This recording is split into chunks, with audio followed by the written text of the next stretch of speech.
اللهم صل على سيدنا محمد يا رب صل وسلم دائما أبدا على حبيبك. تو قربانی کا جو حکم ہے یہ تمام مذاہب میں، آج تورات پڑھیں آپ، بائبل پڑھیں، اس میں بھی جانور ذبح کرنے کا حکم ملتا ہے ہمیں. تو اس میں دو انتہائیں پیدا ہوئی ہیں. غلو، تحریفیں ہوتی ہیں نا دین میں، تو علماء کا کام کیا ہوتا ہے کہ جہاں لوگ ایک طرف غلو کا شکار ہیں، حد سے تجاوز کر رہے ہیں، علماء وہیں پہ انہیں روک دیتے ہیں. حضرت مفتی محمد شفیع صاحب رحمہ اللہ سے کسی نے کہا نا کہ یہ مولوی اپنے آپ کو دین کا ٹھیکیدار سمجھتے ہیں، یہ بتاتے ہیں کہ یہ ہمیں بتائیں گے کہ قرآن و حدیث کا مطلب کیا ہے. تو یہ ٹھیکیدار کب سے بنے ہوئے ہیں؟ یہ آج کل علماء کو بہت طعنہ دیا جاتا ہے کہ ہم ان سے کیوں سیکھیں. حضرت مفتی محمد شفیع صاحب جو بہت بڑے عالم تھے، حضرت مفتی تقی عثمانی صاحب کے والد، انہوں نے فرمایا ٹھیکیدار نہ سمجھیں، چوکیدار ہی سمجھ لیں. ہم دین کے ٹھیکیدار نہیں، لیکن چوکیدار بہرحال ہیں. قرآن و سنت کے نام پہ کسی غلط چیز کو اندر آنے نہیں دیں گے، اسلام میں نہیں آنے دیں گے. آج صبح ایک فتویٰ پڑھا کسی امریکہ میں یا یو کے میں کسی مشہور عالم کا.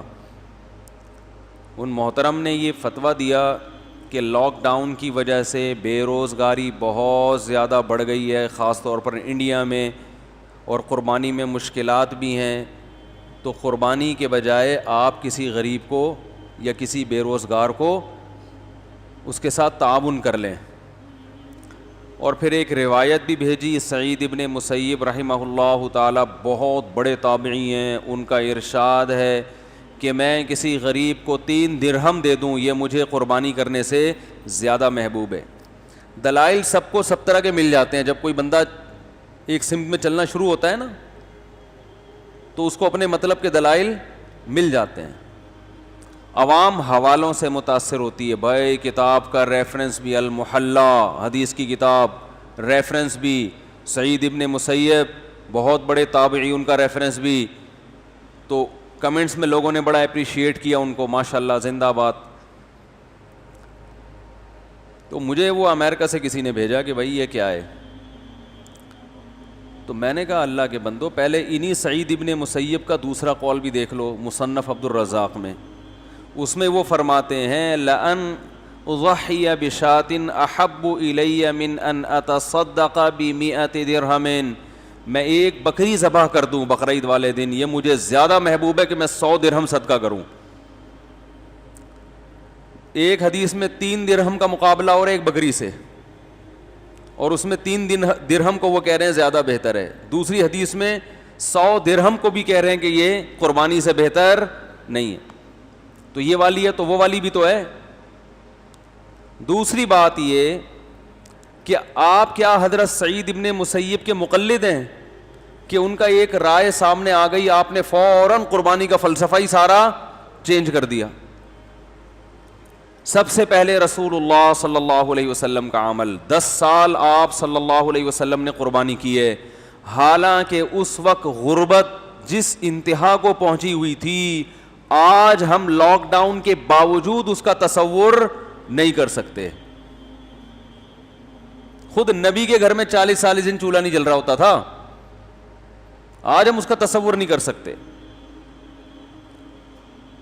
اور پھر رسول اللہ صلی اللہ علیہ وسلم کے بعد صحابہ تابعین سب قربانی کیا کرتے تھے. چند ایک سے مروی ہے کہ انہوں نے نہیں کی، مگر وہ صحابہ غریب تھے، مسکین تھے، جیسے حضرت ابو بکر اور عمر رضی اللہ عنہما. ان کے بارے میں روایات میں آتا ہے کہ یہ قربانی نہیں کیا کرتے تھے. اور آگے الفاظ ہیں کراہت ان یقتدی بہما، اس بات کے خوف سے کہ لوگ ان کی پیروی نہ شروع کر دیں. تو بعض حضرات نے اس بات کو دلیل کے طور پہ پیش کیا ہے کہ قربانی کرنا واجب نہیں ہے، کیونکہ ابو بکر و عمر نے باقاعدہ جان کر نہیں کی، اور وجہ یہ بیان کی جا رہی ہے کہ لوگ ان کی پیروی شروع نہ کر دیں کہ اگر وہ قربانی کرتے تو لوگ ان کی پیروی کرتے ہیں نا. تو حدیث کا یہ مطلب نہیں ہے جو آپ سمجھ رہے ہیں. حضرت ابو بکر اور عمر انتہائی مسکینی کی حالت میں دنیا سے گئے ہیں. آپ ان کے خلیفہ ہونے کو نہ دیکھیں, آپ ان کی غربت کو دیکھیں. جس خلیفہ کے 10 15 پیون کپڑوں میں لگے ہوتے ہوں, ان کے پاس قربانی کے پیسے ہوں گے؟ بولو بھائی. حضرت ابو بکر رضی اللہ تعالیٰ عنہ کے گھر میں ایک دن کچھ اچھا کھانا پکا کے دیا, حلوہ کوئی میٹھا. انہوں نے فرمایا یہ کہاں سے آیا؟ کہا کہ آپ کے جو وظیفہ ہے نا بیت المال کا, اس سے بچا بچا کے میں نے یہ حلوہ بنایا ہے. انہوں نے فرمایا اس کا مطلب وہ جو اتنے پیسے میری تنخواہ سے زائد ہیں, اس کی مجھے ضرورت, جو میں بیت المال سے حکومتی خزانے سے تنخواہ لے رہا ہوں, وظیفہ لے رہا ہوں, اس کا مطلب یہ جو بچا کے آپ نے یہ ڈش بنا لی ہے تو یہ اضافی ہے, اس کا مطلب اس کے سے کم میں بھی میرا گزارا. بولتے کیوں نہیں بھائی, ہو سکتا ہے. تو وہ اپنا وظیفہ کم کرا دیا انہوں نے. یہ تو غربت کا عالم تھا. تو حضرت ابو بکر اور عمر رضی اللہ تعالیٰ عنہ نے اپنے دور خلافت میں قربانی خود اس لیے نہیں کی, روکا نہیں کسی کو, خود نہیں کر رہے کہ لوگ آپ کی اقتدا کریں گے. کا مطلب یہ کہ صحابہ میں یہ غربت بہت تھی, تو جو غریب صحابہ ہیں وہ سمجھیں گے کہ ہم ہر ایک پر فرض عین ہے, یہ ہر ایک پر لازم ہے, کیونکہ جب یہ دو حضرات کر رہے ہیں تو یہ تو مقتدا ہے نا. تو جن کے گھر میں کھانے کو روٹی نہیں ہے, جو بیچارے مٹی سے ملا دیا بھوک نے ان کو, وہ بھی بیچارے قرضے لے لے کے مجبور ہو کے کریں گے. تو اس خوف سے حضرت ابو بکر اور عمر نے نہیں کی. ورنہ یہ ممکن ہے کہ ایک چیز نبی صلی اللہ علیہ وسلم نے پابندی سے کی ہو, 10 سال تواتر سے کیا ہو ایک عمل, اور حضرت ابو بکر اور عمر باقاعدہ نہ کر کے لوگوں کو ترغیب دیں کہ نہیں کیا کرو. یہ عملی طور پر ممکن ہے کیا؟ نہیں آ رہی بات. خلفائے راشدین تو سنت پہ حریص تھے, جو کام نبی نے کیا وہ تو لوگوں کو اور زیادہ ترغیب دیتے تھے. تو صاف پتہ چلتا ہے کہ آپ یہ چاہتے ہیں کہ لوگ غریب پہ قربانی کو واجب, بولو بھائی, نہ سمجھیں. اور ہم بھی یہی کہتے ہیں کہ غریب آدمی پر قربانی واجب نہیں ہے, یہ مالداروں کا کام ہے. تو یہاں ایک ٹیکنیکل غلطی لوگوں سے ہوتی ہے کہ لوگ کہتے ہیں ہم تو مالدار ہیں نہیں. اب یہ بھی ممکن ہے آپ کہیں کہ چلو یہ تو ثابت ہو گیا کہ مالداروں پر لازم, بولو بھائی, نہیں ہے. سوری, غریب پر لازم نہیں ہے, تو ہم تو کیا ہیں, غریب ہیں. تو یاد رکھو آپ کا غربت کا دعویٰ, یہ اس میں آپ کی رائے کا اعتبار نہیں ہے, کیونکہ ہمارے سابق صدر بھی اپنے آپ کو کیا سمجھتے ہیں, تو وہ بھی غریب سمجھتے ہیں کہ بھائی میرے بہت خرچے ہیں, میں نہیں افورڈ کر سکتا, میں اسٹیل مل کھا کے بیٹھا ہوں, پی آئی اے کھائے, میں نے تو بہت سی چیزیں رہ گئی ہیں ابھی, اور میرے خرچے پورے نہیں ہو رہے ہیں. تو فقہا نے جو نصاب بیان کیا ہے قرآن و سنت کو سامنے رکھ کر, وہ نصاب کا اعتبار ہوگا کہ آپ کی تمام ضرورت کے جو بیسک خرچے ہیں وہ نکال کر اگر آپ کے پاس اتنا مال بچتا ہے جس پہ زکوٰۃ واجب ہو جاتی ہے 52.5 تولہ چاندی, تو اس کا مطلب آپ شریعت کی نظر میں کیا ہیں, مالدار ہیں. کیونکہ مالدار نہ ہوتے تو اسلام آپ پہ زکوٰۃ کو لازم نہ کر رہا ہوتا, زکوٰۃ تو مالداروں میں فرض ہے نا. اس لیے علماء نے ایک نصاب بیان کیا ہے قرآن و سنت میں غور کر کے کہ سونا, چاندی, مال تجارت, کیش رقم, اور وہ سامان جو پورے سال بھی استعمال نہ ہو, تو یہ تمام چیزیں اضافی ہیں. گولڈ کیا ہے بھائی, بولتے کیوں نہیں, اضافی ہے. آپ کے پاس اگر گولڈ ہے تو آپ کہہ سکتے ہیں کہ میں نے آڑے وقت کے لیے رکھا ہوا ہے, تو جو چیز آڑے وقت کے لیے رکھی ہوتی ہے وہ گریبی ہوتی ہے, اور جو آڑے وقت میں, جو آڑا وقت کہتے ہیں کس کو ہیں, پہلے تو یہ سمجھ لیں. آڑے ترچھے کی ڈیفینیشن معلوم نہیں ہے لوگوں کو, تبھی تو آڑے ترچھے ہو رہے ہیں. بھائی فزیکل فٹنس کا حال دیکھیں نا, عجیب طریقے سے کھا رہے ہیں, عجیب طریقے سے سو رہے ہیں, عجیب طریقے سے بیٹھ رہے ہیں, تو کیا ہو رہے ہیں, آڑے ترچھے ہو رہے ہیں نا. تو وجہ کیا ہے کہ ان کو پتہ ہی نہیں کہ آڑا ترچھا. ان سے بولو یار آپ کی توند کہاں جا رہی ہے, یہ کیا ہو رہا ہے, تو کہتے ہیں بہترین فٹ فاٹ. تو اس کا مطلب ہماری قوم کو آڑے ترچھے کا, بولو بھائی, نہیں پتا. تو آڑا وقت کسے کہتے ہیں؟ آڑا وقت کی ڈیفینیشن یاد رکھیں. آڑا وقت اسے کہتے ہیں کہ آپ کے پاس کھانے کو روٹی نہ ہو, پہننے کو, بولتے کیوں نہیں بھائی, لباس نہ ہو, رہنے کو گھر, ذاتی گھر نہیں, گھر نہ ہو رہنے. یہ تین چیزوں میں سے ایک چیز شارٹ ہو گئی تو سمجھ لو آڑا وقت آ گیا. تو فقہا بیان کرتے ہیں اگر آپ کے پاس رہائش کے لیے گھر ہے, چاہے اپنا ہو چاہے کرائے پر ہو, آپ کے پاس پہننے کے لیے کپڑے موجود ہیں, اور ایسے کپڑے جو سال میں ایک دفعہ بھی استعمال ہو جاتے ہیں. کتنا فقہا نے بڑا ظرف کیا اور کتنی بڑی گنجائش دی کہ بھائی وہ کپڑے ضرورت میں داخل ہیں جو سال میں ایک دفعہ بھی استعمال ہو رہے ہیں. حالانکہ ضرورت میں وہ داخل ہوتے نہیں ہیں, لیکن سال میں ایک دفعہ بھی ایک کپڑا استعمال نہیں ہو رہا تو اس کو آپ ضرورت میں کیسے شامل کر سکتے ہو؟ ارے کل کسی نے مسئلہ پوچھا کہ میرے گھر میں کچھ برتن رکھے 29 سال سے, جو 29 سال سے استعمال نہیں ہوئے, تو کیا مجھ پہ قربانی واجب ہے؟ میں نے کہا ان برتنوں کو کی قیمت اگر 52.5 تولہ چاندی کے برابر ہے تو قربانی, بولتے کیوں نہیں بھائی, واجب ہے. کیونکہ یہ ضرورت سے زائد سامان ہے. اس کے ضرورت میں داخل نہ ہونے کی سب سے بڑی دلیل یہ ہے کہ پورا سال گزر گیا اور یہ استعمال نہیں ہوئے. بھائی سردی آئی, بعض برتن ممکن ہے سردیوں میں استعمال ہوتے ہیں, وہ گرمیوں میں استعمال, سوپ کے پیالے جو ہیں سردیوں میں استعمال ہو سکتے ہیں, گرمیوں میں استعمال کہہ سکتے ہیں نا ہم. بہت ہی لینڈ لارڈ اگر زندگی بھی دیکھی جائے نا, بہت ہی لگژری لائف بھی دیکھی جائے جو لینڈ لارڈ کی ہوتی ہے, اس کے حساب سے بھی کم از کم سال میں ایک دفعہ تو برتن کا استعمال ہو جانا چاہیے نا. سال میں ایک بار بھی استعمال میں نہیں آیا, اس کا مطلب یہ آپ کی ضرورت میں داخل نہیں ہے, یہ عیاشی شو کے لیے کہ مہمان آئیں گے دیکھیں گے برتن بھی ہمارے گھر میں. تو میں نے کہا 29 سال سے جو برتن رکھے ہوئے ہیں ان کو عجائب گھر میں آپ جمع کرا دیں, ٹکٹ لگا دیں آثار قدیمہ کے برتن, اور اس پہ لکھ دیں کہ یہ وہ برتن ہے جس میں قائد اعظم کو ہم نے چائے پلائی تھی. کچھ بھی کر دیں لوگ مان لیں گے, کیونکہ 29 سال, ویسے تو قائد اعظم کے انتقال کو زیادہ ٹائم ہو گیا, لیکن ہسٹری ہماری نئی نسل کو زیادہ معلوم نہیں ہوتی. جب ایک آدمی دیوار بنا کے اس پہ لکھ سکتا ہے کہ ہم قائد اعظم کو ملتان آنے پر خوش آمدید کہتے ہیں تاکہ وہ آثار قدیمہ کی دیوار ہو, تو آپ برتن پہ نہیں لکھ سکتے کہ ہم علامہ اقبال کے شکر گزار ہیں, کپ پہ لکھ دیں کہ انہوں نے اس کپ میں ہمارے ساتھ بیٹھ کے چائے. تو 29 سال سے تھوڑا ہی پیچھے رہ گیا. تو آڑا وقت کا مطلب کھانے کو روٹی نہ ہو, پہننے کو لباس نہ ہو, رہنے کو, بولو بھائی, گھر نہ ہو.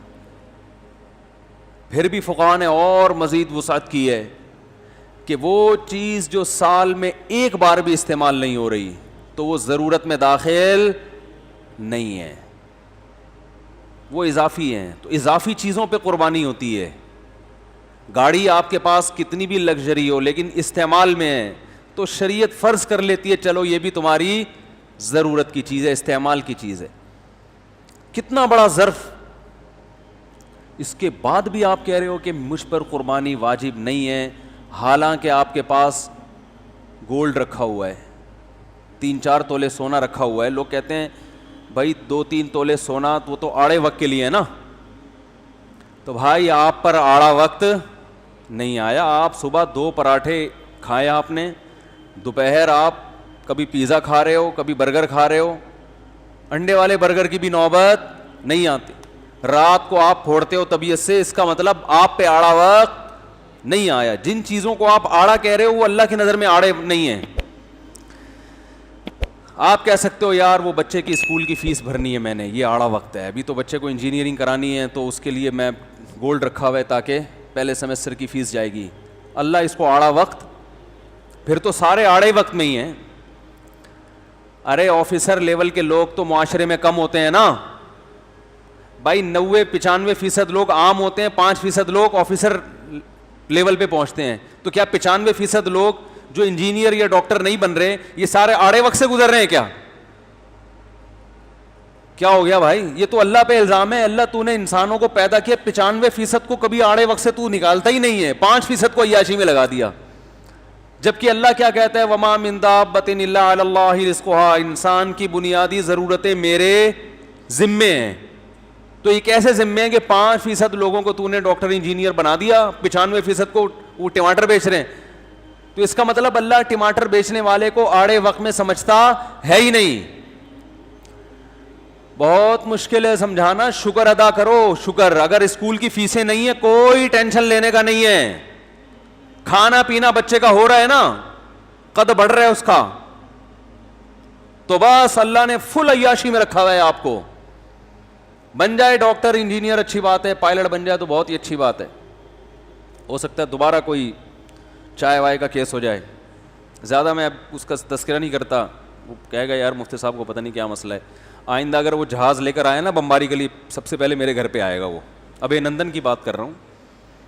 وہ کہے گا یہ مفتی صاحب نے تو زیادہ ہی کر دیا.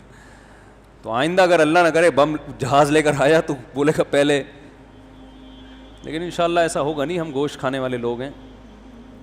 ہمارے جو پائلٹ ہیں ان کی کوشش ہوتی ہے کہ گیٹ سے ہی واپس کر دیا جائے، کہ گیٹ سے ادھر آنے نہ دیا جائے.